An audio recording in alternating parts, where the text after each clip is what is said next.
Comey was spying on Trump. Well, the reason he was writing the memos was to create a record so that he could destroy No him. American knowingly colluded with the Russians to interfere in our election campaigns. Oh, wait, unless you mean Hillary Clinton. Whenever you hear the word impeachment, I want you to substitute another word: coup.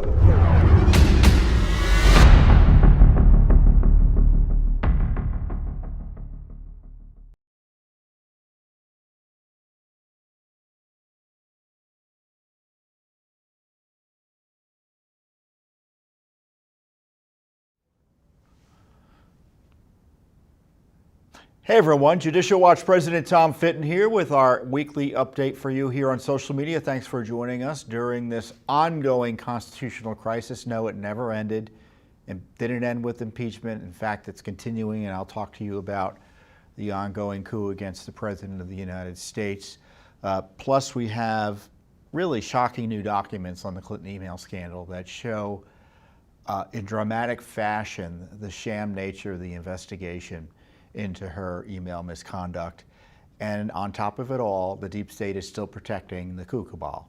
The CIA and the Justice Department sent us extraordinary letters that deny us access to virtually any information they might have on the alleged whistleblower behind the impeachment coup targeting President Trump. So there's a lot to cover today. First up, of course, is the big news this week related to Roger Stone, who was finally sentenced this week by Judge Amy Berman Jackson, who is an Obama appointee here in the District Court for the District of Columbia. The courthouse is just down the street there from Judicial Watch. And he was sentenced to just under 4 years, 3 years and change, about 40 months, which further confirms that the Mueller operatives who were trying to abuse the process by pushing for a recommendation of 7 to 9 years were wrong, and that Attorney General Barr was right to intervene. He probably should have intervened more severely and strongly, and the President himself was right that it was a miscarriage of justice that he would go away for 7 to 9 years. So the judge had her hearing, and it was full. She's no friend of President Trump, it's pretty clear. And it was full of political statements and drama about how terrible a person Roger Stone was. But the fact is, one of the charges, the charge on witness tampering, probably should never have been brought, because you have the Justice Department suggesting that the victim of the witness tampering didn't think it was serious, but somehow, and therefore, it really shouldn't count too much against Stone in terms of any potential sentence beyond the base sentence he would get. But if that were the case, why was the charge brought at all if it wasn't serious? It shows you there's two concepts of justice in this town. You target Trump and his allies, and you protect those who are trying to take him out, or those perceived as on the right side of history in terms of opposing President Trump. And I'm thinking of James Comey and Andrew McCabe most specifically and most recently. So you had this over-the-top, throw-the-book approach at Roger Stone and allies of President Trump. But as I've been saying, people like Andrew McCabe, who lied both under oath and not under oath to federal investigators in the FBI, I think all of which would be criminal, the Justice Department has refused to prosecute. So in many ways, the sentencing of Roger Stone was just in the sense that it was less than the Mueller operatives behind the initial recommendation of 7 to 9 years wanted. The judge rejected that. The judge rejected it. It's not just President Trump who thought it was too much. It wasn't just Attorney General Barr who thought it was too much, but the Obama-appointed judge thought it was too much as well. But despite that, the judge had to make political statements. At one point she said, and I took note of, that he was not being, Roger Stone was not being prosecuted or targeted because he stood up for the president, but because he covered up for the president. You know, that's just frankly a political statement. And it wrongly suggests that the president was involved somehow in this, when in fact there's no evidence of that at all. So if I were the president, I would take a look at this and I would see, because he's the president, he's supposed to take a broader look at the justice system. He's responsible for the full operations of the Justice Department. We're the ones who vote for him to do the work. We don't vote for bureaucrats in the Justice Department. It's up to the president to take a look to see how all of these investigations have been handled and figure out if people's confidence in the fair administration of justice has been hampered and undermined. And if it has been, how is it he fixes it? And I would suggest one way to fix it, besides making sure that the Justice Department finally does its job and prosecutes the in-your-face criminality behind the illicit targeting of him, that he also balances these issues by pardoning or commuting the sentences of individuals already convicted who were caught up in Mueller's web or the subsequent DOJ investigations that began largely under Mueller. Many of these people would never have been prosecuted but for the relationship to President Trump, given the other misconduct that's been documented by not only the Justice Department, within the Justice Department and the FBI, but also the compromised and biased Mueller operation. I wouldn't trust anything Mueller's done. If I were the Attorney General, I know he's brought in outsiders to look at the Flynn prosecution. I'm not even sure what they're doing there. Outsiders in the sense he assigned a U.S. attorney reportedly to investigate some of the concerns about how Flynn's case was handled. He should be doing that more broadly. Everything Mueller did should be audited by the Attorney General of the United States. And rather than complaining about the president's tweets, he should be focused on the corruption within his own Justice Department. And I think it's interesting this week that the president tweeted yours truly and Judicial Watch out, I think 11 times in one day. And he was tweeting out our update, he was tweeting out my Judicial Watch appearances on Lou Dobbs, where I was talking about the need to clean house at the Justice Department. And of course the media went into a tizzy over this because, you know, I guess Attorney General Barr had said the president shouldn't be tweeting anymore. Well, the president obviously disagrees, and he feels the need to educate the American people about the corruption issues at the Justice Department and the miscarriages of justice, certainly as directed at Roger Stone. You know, I was talking to some folks about this, and someone suggested maybe the president should say to the Justice Department, you know what, I'll stop tweeting when you start prosecuting. That might be a good compromise. But the idea that the president can't be making public comments about in-your-face corruption at the Justice Department it just blows the mind. And I'm glad to see the president also tweeted out instances that I highlighted in my tweets of prior presidents exercising their constitutional prerogatives over the Justice Department. The president runs the Justice Department. He's responsible for it. I understand the Attorney General runs it on a day-to-day basis, but he reports to the president. And I see the New York Times today had an op-ed piece from a leftist pushing now for independence of the Justice Department, which would be a constitutional abomination because the left, and it just lifts the veil. They don't want the Justice Department, run by them, Democrat left-wing partisans, to be answerable to anyone. Certainly not anyone elected by the people of the United States. They want to be able to spy on a candidate. They want to be able to intimidate witnesses and people caught up and close to the candidate to get them to turn by threatening their families. They want to be able to leak classified information to upend a presidency or affect an election. They want to be able to pay people to spy on a presidential campaign without basis, simply because they want to protect the candidate of their choice. They don't want accountability. That's the way they've been operating. And so when you see the New York Times publish an op-ed suggesting the Justice Department be independent, that's been their attitude all along, and it's unconstitutional and anti-Republican in the small r sense of the word. We have a republic based on the rule of law, but it's a constitutional republic in the sense that the American people, in the end, run the show, not the deep state bureaucrats. So, sure enough, as I was saying at the beginning, we've got the Justice Department, and in my view, the way this whole Stone case was handled was designed to be a slap at the president. It was designed to show, give those who support Mueller's sham investigation, abusive investigation, oh, he got another conviction. And a slap at the president after he's acquitted at trial in the impeachment farce.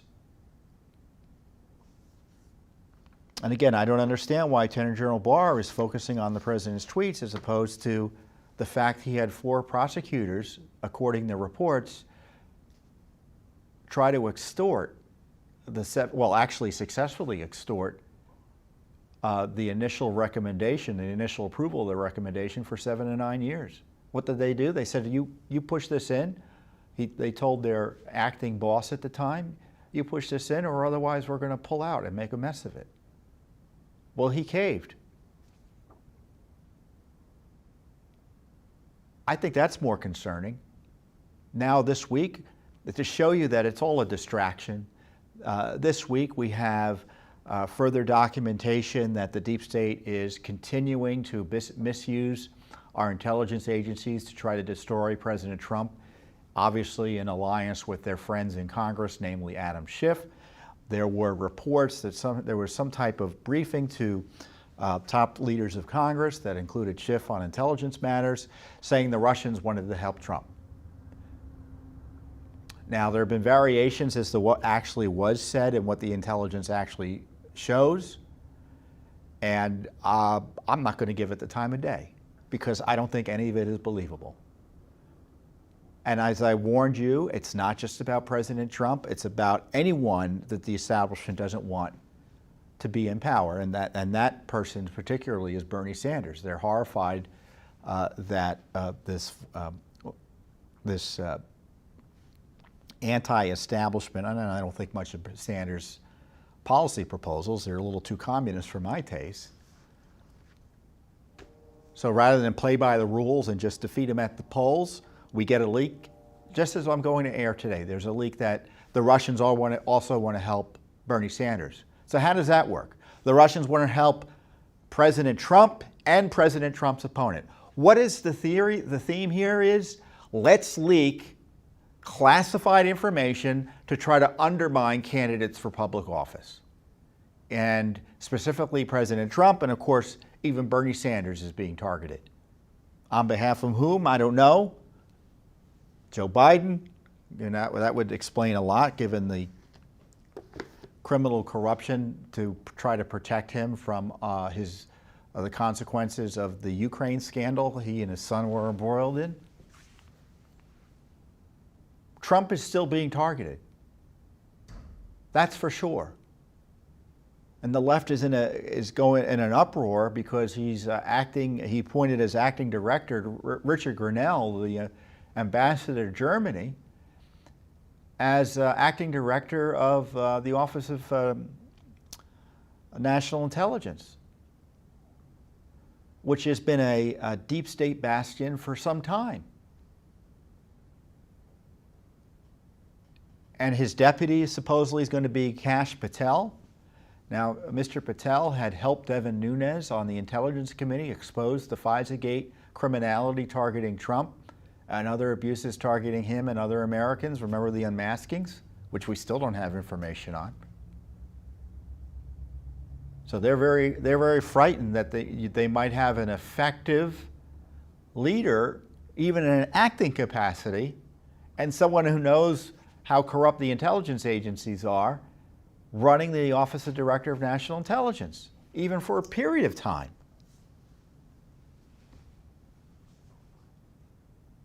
The more the media scream about particular issues, the more particular approaches that President Trump takes, that's a pretty good indication he's doing the right thing. For instance, when he tweeted me out, when he tweeted Judicial Watch out, they went crazy.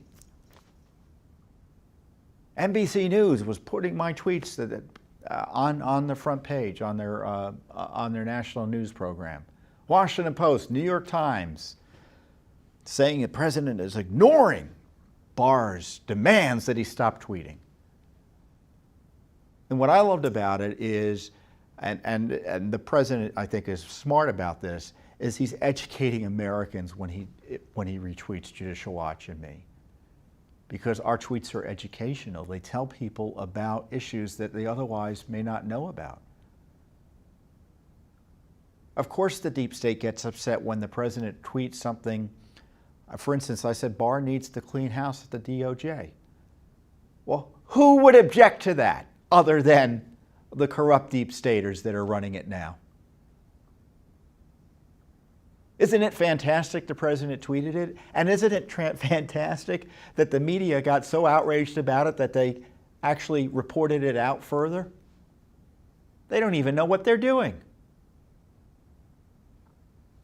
In trying to controversialize the president educating Americans about government corruption, they back themselves into actually educating more Americans about government corruption.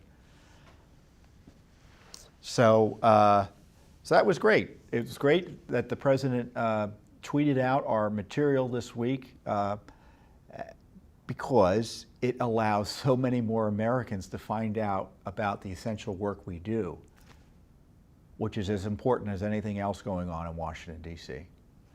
So the coup continues. You've got Adam Schiff involved, it looks like, in Russia leaks, targeting Trump again. Nothing's changed. Even Bernie Sanders is now being targeted for the deep state because he's too extreme for them with illegal leaks, it looks like. You have the Justice Department and the federal judiciary screaming about President Trump. What was really outrageous this week, you had I forget the name of the organizations, let's say it's an association of federal judges. So it's not a government operation, it's a voluntary association of federal judges. And they were going to hold, it was announced their leadership was going to hold an emergency meeting about President Trump because I guess he dared to criticize the federal judiciary or particular judges, or dared to criticize the actions of the Justice Department. Now, by all accounts, it looked like this emergency meeting was going to be nothing more than a political meeting.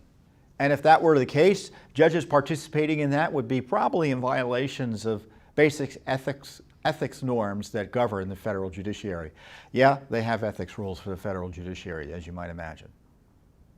Well, someone got smart over there and supposedly they canceled the emergency meeting. The only emergency that our federal judges need to be worried about is that the FBI and the Justice Department use the judiciary to illegally spy on American citizens, and the judiciary has yet to do anything substantive about it. The only thing that's happened thus far is that the FBI has instituted new training, and the Justice Department is trying to figure out if there's any fruit of the poison tree they used that needs to be sequestered. Meaning the illegal FISA warrants they used, if they gathered information, was that information used for other cases? Where is it? What is it? And they need to report to the courts on it soon. Nothing about criminal activity being pursued. The court, for instance, could hold these, the FBI, they could bring in the FBI and Justice Department and start holding people in criminal contempt. If I were running the Justice Department and I had found out this criminal activity took place in my agency, if I were running the FBI and I found out this criminal activity took place in my agency, I wouldn't have Durham out there doing a report. I don't know what Durham's doing. I'd be going to the court and say, you know what? It looks like there's some criminal activity that took place before your court. Tell us what you want us to do. We're putting our head on a block. Tell us what you want to do in terms of holding us accountable for this criminal activity, both as agencies and in terms of the individuals responsible within our agencies. But that's not what's happening. Instead, you hear talk of FISA reform. The best FISA reform would be to put people in jail who violated the law to spy on Trump and other innocent Americans, Carter Page specifically. And I tell you what, I read this Russia story, these Russia stories, I wonder if they're still spying on Trump. I don't know for a fact that's happening, but given the corruption endemic throughout the intelligence establishment targeting Trump, it wouldn't surprise me in the least. Wouldn't surprise me in the least. So as you know, Judicial Watch isn't just out there talking, I'm talking a little bit about this, but we've sued for the Stone records, specifically about the raid. Remember that outrageous raid early in the morning that somehow CNN was able to figure out was about to take place and they had cameras there? How did that happen? So we asked for records about their communications concerning the raid, and they've given us virtually nothing. It's interesting what the Justice Department gets outraged about. We've got the president's tweets it's outraged about, but the leak on the raid, they're covering up, or any information about the raid they're covering up. In the Stone case, for instance, we had information that a juror or jurors may have lied to get on the jury in Stone, and they were anti-Trumpers, and they may have lied about the scope and their specific knowledge of some of the issues involved here. I haven't heard the Justice Department complain about that yet. Instead, I heard them say that the Stone prosecution was a righteous prosecution. A righteous prosecution. Do you think it was righteous?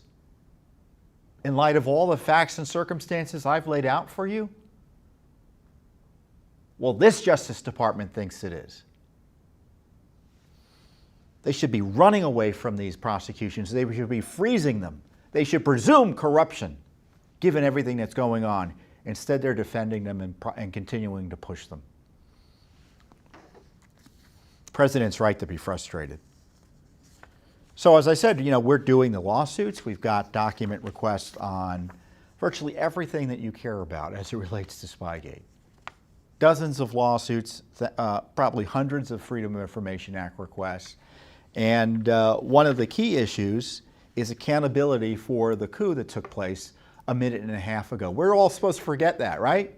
We're all supposed to move on from the corruption in the House, the abuse of the Senate, the attack on your right to self-government, the attacks on the civil rights of the President of the United States, the civil rights of his lawyers, the civil rights of journalists, the civil rights of members of Congress. We're all supposed to forget that, right? Just move on, talk about the primary or debates, whatever the latest flavor of the day is. Well, you can see the president hasn't forgotten about it. He's still concerned about corruption, and nor has Judicial Watch forgotten about it. We've got the lawsuits ongoing. For instance, we have sued for records about the alleged whistleblower, whose name I'm not allowed to say, because if I were to say it on this video and it wasn't edited out, it would be taken off by YouTube, Facebook, and Instagram. So you know who the name of the alleged whistleblower is. Now, I don't know for sure he's the alleged whistleblower, but I do know, based on public reports, is that he was assigned to the White House for the CIA during both the Obama and Trump administrations. We looked at the visitor logs that were available, at least from the Obama administration time, and saw that he was involved with some of the same bad actors who were behind the Ukraine assault on President Trump. So we've asked for records about his involvement with the State Department, stonewalled. We've also asked for records about his involvement with the Justice Department and FBI, because his name, surprise, surprise, shows up as it relates to Russiagate. I think it shows up in the Mueller report. And as a CIA guy, we asked the CIA for documents. We got the hand to the face. I call it the proverbial hand to the face we always get from government agencies. So we had to sue. And what is the response we get? We get two extraordinary letters from the CIA and the FBI. I call them Glomar responses. Well, Glomar is a kind of a FOIA nerd term for they can't confirm or deny the existence of the records. And in doing so, they say it doesn't mean that the records necessarily exist, but to deny or confirm the existence of the records would somehow harm national security, or specifically, in the case of this employee, his personal privacy. Yes, this Justice Department and this CIA are defending this person's personal privacy by refusing to confirm or deny the existence of records. And why is it called Glomar? I'm going, from what I recall, there was I think a sunk Russian ship or submarine, and there was a vessel that the CIA had. I think it was called the Glomar Explorer. And so they were trying to gather some intelligence or try to probe the wreckage. And I think a media person had gotten hold of it and wanted information, and so they came up with the solution. They can't confirm or deny the existence of the operation. And you can understand if there was significant national security implications here, you can understand why they're saying they can't confirm or deny the existence of the operation. Because confirming it tells someone something, and denying it tells someone something. And if that someone is a antagonistic foreign government, I mean, it's fair to say you don't want that happening. And the big case was Glomar, and that was the shorthand for the case. So when I say there's a Glomar response, I want you all to remember it means they can't confirm or deny the existence of the records. But when you have a name that's been out there in the news, has been public in terms of his involvement in the Mueller report, everyone knows he works for the CIA, everyone knows he was assigned to the White House, to have the CIA tell you they can't confirm, and this is what the response is.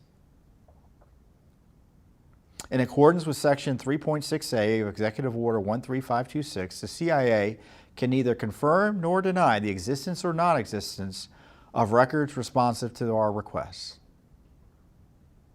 The fact of the existence or non-existence of such records is itself exempt from FOIA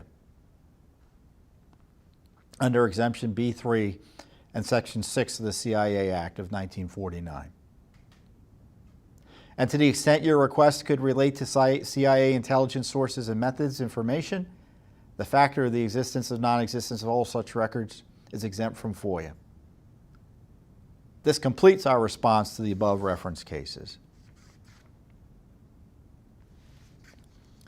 Justice Department, similar response, but they also say that you can't have them because the release of them could reasonably be expected to constitute unwarranted invasion of personal privacy of a third party. Because we had asked for records of this guy's contacts with Peter Strzok, Lisa Page, the usual suspects over at the Obama FBI.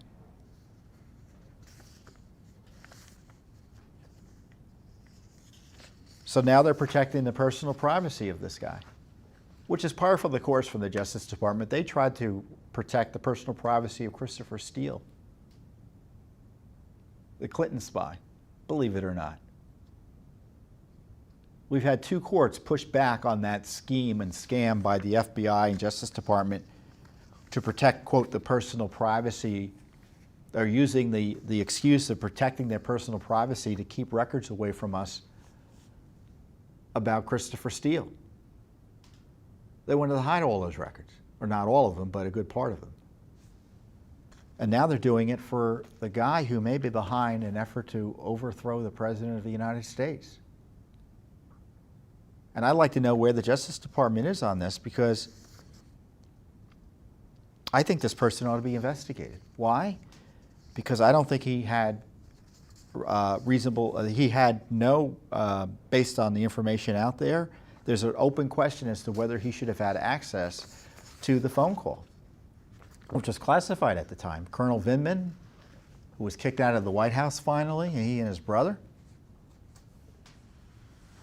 It looks like he gave this call content to his ally in the CIA, and if it was done for any reason other than need to know, then it would have been a crime, and the Justice Department ought to be investigating that.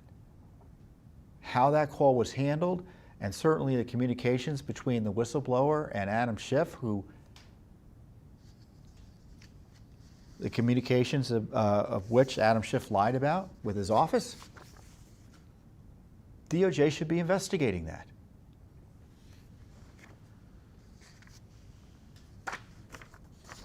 But instead, they're stonewalling. Instead, the CIA is stonewalling. Can you believe it? I mean, it's one thing to say Adam Schiff, to see Adam Schiff say, well, I'm not going to mention the name of my co-conspirator. Well, he's not going to make a confession. I understand that. However corrupt it is, at least you know where you stand with someone like Adam Schiff. But the CIA and the Justice Department are taking the same point of view as Adam Schiff is on the identity of the alleged whistleblower who smeared President Trump. So we're going to have to fight in court. We're going to have to fight in court against Attorney General Barr's Justice Department and Director Haspel's CIA to get access to information about a man who's been implicated not only in the issue of Ukraine policy for 2 White Houses, but the attempted takedown of the President of the United States. I'm actually pretty calm given how outrageous it is, isn't it? So, well, I'll keep you updated on that, and maybe President Trump can start tweeting out about this, or better yet, I think the President should just release these documents en masse. I mean, that's my solution to this is the approach the President should generally take. Pardons, prosecutions, and transparency. He should ensure that those who've been wrongly targeted or suspiciously targeted or targeted in a way that that raises concerns about the fair administration of justice, pardoned. Those behind the criminal abuse of authority and power to spy on him, those involved in these abuses of power to spy on him and others, prosecuted. And of course, the American people need to know what happened. Transparency. And of course, we're working hard on the transparency. And I would think without the transparency, the prosecutions are less likely. Because the less you know, the less there is in terms of pressure on the Justice Department to do the right thing. And I don't think the Justice Department is going to be able to do the right thing under these circumstances. You can see that there is a seditious cabal within the Justice Department. They were targeting Trump.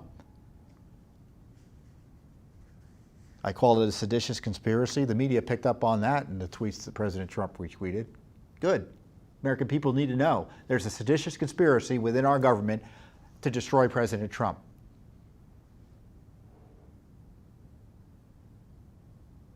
And it was exposed. You could see it through the Mueller operation. You could see it through Comey. And you could see it through Congress. It's in your face, but we're not allowed to talk about it. Well, we're not going to be cowed. We're going to tell the truth about this attack on our constitutional republic. And we're going to do everything we can under the law to expose it and end it. And the President's taken some steps, and these are the additional steps I think he could take that could further restore confidence in the rule of law. And if I were him, I'd also appoint a special counsel. And not a special counsel within the Justice Department, one that reports directly to him or his advisors. I don't think the Justice Department is capable of this.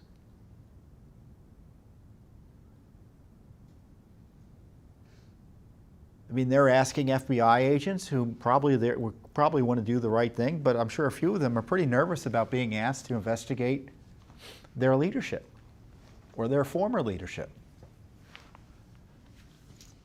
They should maybe have outside investigators. Do you trust the Justice Department and the FBI to investigate themselves? Do you?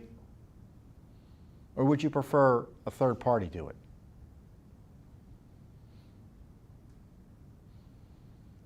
I'd prefer a third party to do it. A constitutional special counsel that reports to a constitutional officer, the chief law enforcement officer of the country. He said that, the President said that, it drove him crazy. Or in the least, how about a compromise? Attorney General Barr should elevate Durham to special counsel or designate him as a special counsel. Not the unconstitutional special counsel that gets to do anything he wants without adequate supervision, but a special counsel that reports to him on a day-to-day basis and can't do anything without Barr's approval in terms of prosecutions or decision-making. We've got to escalate the investigations into the worst corruption scandal in American history, because as they're now going, I don't see much justice in the offing. I suspect that FBI agent who was responsible, I think his name is Kleinsmith, who's allegedly responsible for changing that document from the CIA that confirmed that Carter Page was a good guy. He had literally changed it to say the opposite. I mean, someone like him may get prosecuted. But the idea, for instance, that you've got James Comey and Andrew McCabe, who were both referred after comprehensive investigations by the IG, or seemingly competent investigations by the IG, there's always more they can be doing, about leaks and lies about those leaks. Easy peasy prosecutions. They didn't want to pursue them. Are we expected to believe they're going to bring more complicated prosecutions against senior level officials of the Justice Department and the FBI from the Obama administration and even the Trump administration on their allocation of intelligence assets, they're designating certain people as subject to investigation, mainly President Trump and others? And they're going to be second guessing that. I'm not saying there's not a case there. I think there's a strong case of a conspiracy to subvert the law. I mean, you've got the lies in the FISA warrants, so that's a pretty good place to start. But my point is, they don't want to pursue the easy prosecutions, and yet we're being told we should believe they're going to prosecute for exceedingly complex issues. I don't believe it's going to happen. I'm not seeing any evidence these investigations are taking place beyond, as I say, glorified IG report. Do you? That's what I love about Judicial Watch. We put the documents out. We read the same newspapers you do. We looked at the same information you do. I draw my conclusions from looking at the documents. You can look at the documents, draw your own conclusions. And to the degree I comment on things that are just generally out there, you can have your own conclusions. But do you think anything's going to be done? Comment here on YouTube or on Facebook or wherever you're watching this. Comment. Let me know what you think. I look at the comments to see where people are. I can't read every single one. There's thousands of them. But my colleagues and I review the comments. Let us know what you think. But you know what? Even if the Justice Department doesn't do anything, we're going to do something. We've got the lawsuits going. That's why we have Judicial Watch, because we don't rely on the Justice Department to do anything. But we want them to do the right thing. We'll be happy to encourage them and work with them on doing the right thing. Same goes for Congress. Same goes for, other agencies. But we do our own thing because we know we can trust ourselves. We depend on you to support our work, obviously, and we don't, even if we think the Justice Department's going to do the right thing, for instance, we'll be still asking more questions, just to be sure. So that's why it's important to have independent groups like Judicial Watch out there. What's outrageous is here in Washington, D.C., it's so few and far between. We've got this precious right where we can go and petition our government, use the law to go in an equal way before the courts with massive government agencies. I mean, I complain about the stonewalling, but what's wonderful about our system is that they have to go to court with us and explain their stonewalling. That doesn't happen anywhere else in the world to any degree like it does here. And we've got this precious right to hold our government to account, and it's so rarely utilized. on a day-to-day basis. Obviously, it's available during election time to a certain extent. But in terms of just doing the basic oversight work, why is Judicial Watch alone in doing it, practically speaking? We're happy to do it, but boy, more people need to step up to the plate. Well, you know, there's sometimes you get documents, you just can't make it up. And so we've been suing for records of communications between Peter Strzok and Lisa Page. And we've been suing for, when did we file the lawsuit?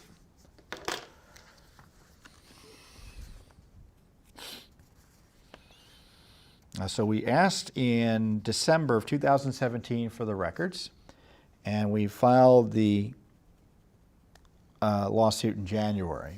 So now it's 2020, and we still don't have all the records. Why? Because the FBI has said that they've got 13,000 or so records left, and they only can produce them at a rate or process them at a rate of 500 pages a month.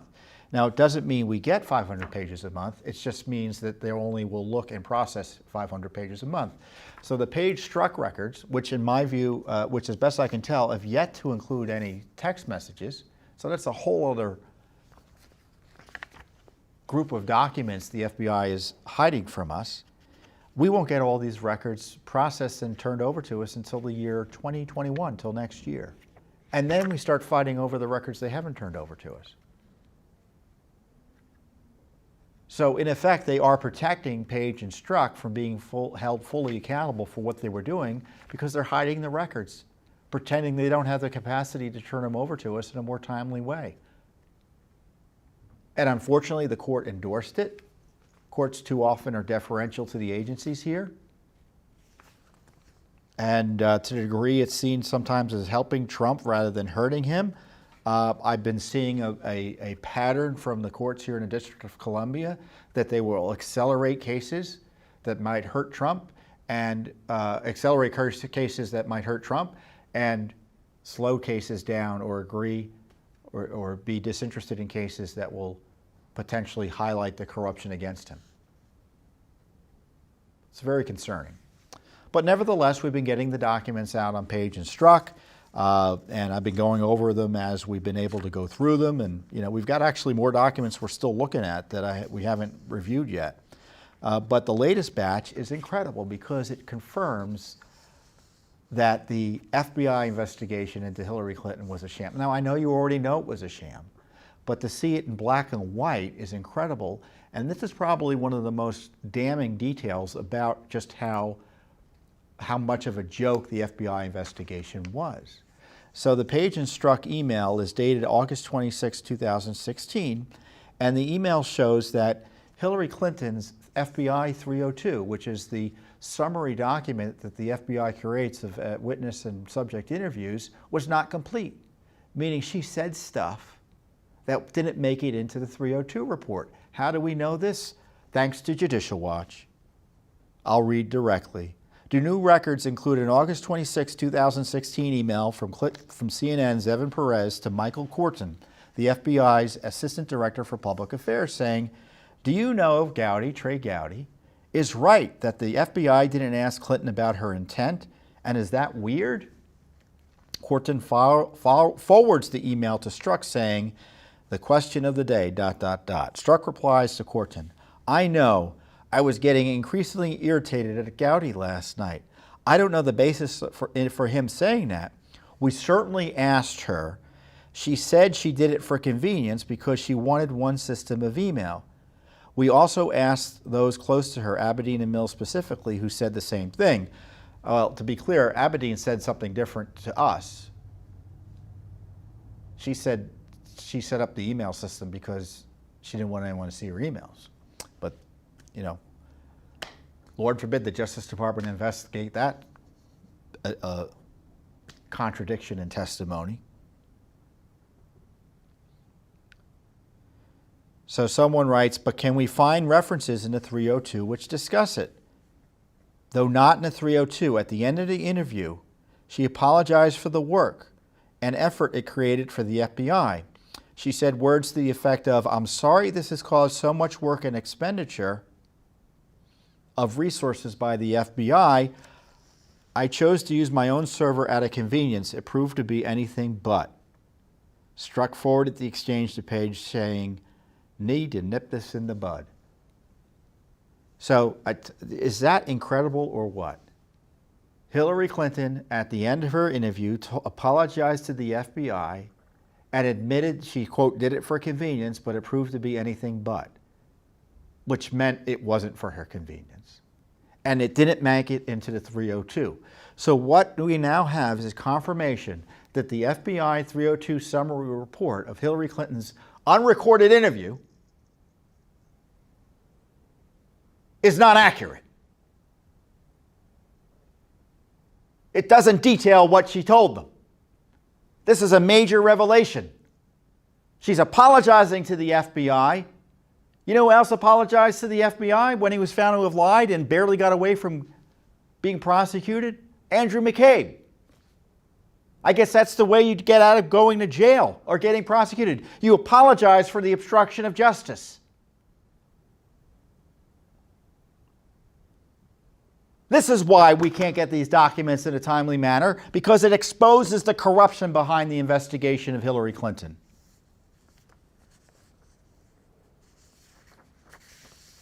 Where's Director Wray on this? He should release all these documents tomorrow. We know why they don't want to release them all tomorrow. These are the documents we get. I told you they look at 500 records.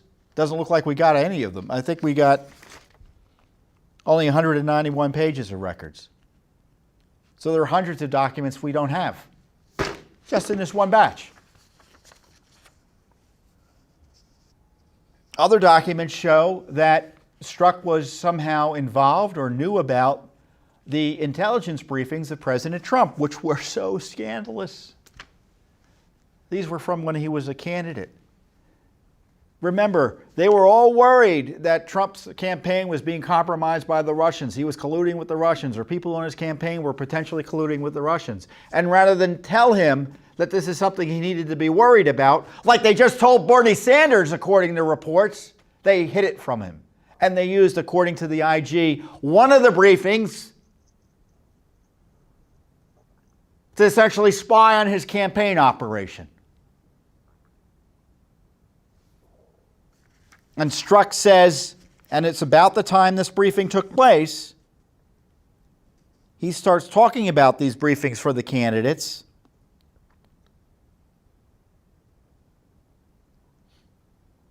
Same realization of sugar. Haven't even told you about Trump brief. And he's referencing these intelligence briefings.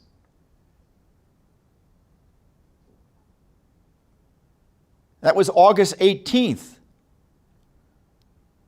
And of course, the big intelligence brief of President Trump that was a spy operation was in August of 2016 as well. So it's contemporaneous. So Strzok was involved in this spy op on Trump. That's what it looks like. What else do we have here?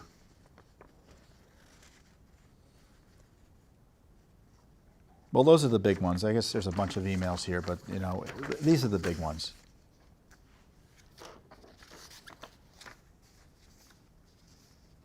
I tell you, I get frustrated about this Clinton thing because we are in court trying to get answers from Hillary Clinton, trying to get answers from the Justice Department and the State Department, and they're opposing our efforts. They sent 6 lawyers to court in December to oppose our efforts to get some more answers, more questions answered, and specifically testimony from Hillary Clinton about her email use. We just found out, for instance, she had text messages. She was using text messages.